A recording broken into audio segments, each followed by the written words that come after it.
Your S&P 500 and Nasdaq have broken down out of their patterns. They broke support. Let's look at it right now on the S&P 500. We have the daily time frame. You guys are right here. You guys broke down out of the pattern. That is good. Now we can have more liquidity moving around because now we're not stuck flat. Now, for your pattern, you guys can measure all the way back here because that's technically where it bounced. And then you guys can move it over to where it broke out. And it looks like you're going to meet the giant moving average. This is a good thing because now we can have a pullback, markets can reset, and you will possibly get a bounce off of that giant moving average just because you're above it. Here's your NASDAQ, same thing. You guys are sitting here on the edge, breaking support. Is it a strong candle on the NASDAQ? No, not compared to the S&P 500, but if you guys want to measure it, it's about there. You're probably going to bounce off of the giant moving average just because you're above it, and stocks love being bullish more than they like being bearish. Here's your Dow Jones on the daily time frame. You guys hit the price target of the head and shoulders pattern. I would expect a pullback even further down to the giant moving average just so we can get that sweet bounce up while everybody's in fear that the market will go down. But most likely you're going to get a bounce and go higher on the Dow unless you break through the giant moving average. Now, Gordo, why is everything waking up all of a sudden? Well, if you look at your bond market, our money filter, you guys can see that the bond market, oh, welcome.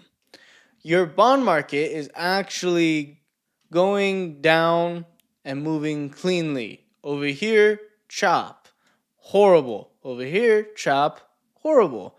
What did that do to your indexes? Chop. That's what they were doing. And they got stuck in those horizontal channels. But now, because money is flowing around in the bond market, it's giving you a signal that the biggest market is having money flowing cleanly.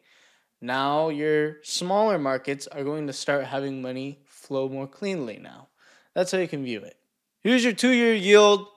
You guys made a pattern with that recent breakdown and fake out.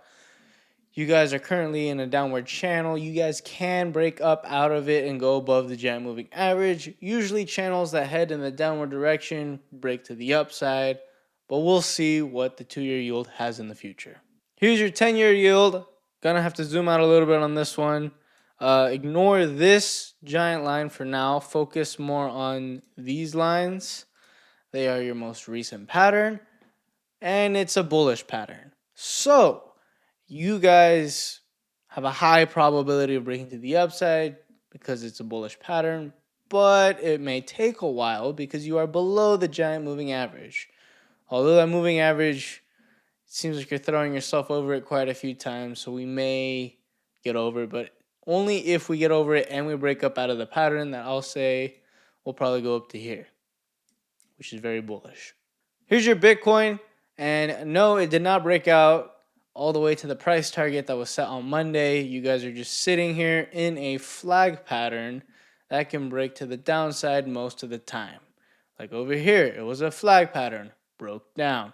Over here, flag pattern, it might break down. Very high probability because you guys can go through that accumulation zone. It's not a brick wall. If you hit a brick wall enough times with a hammer, it breaks. So think of it that way.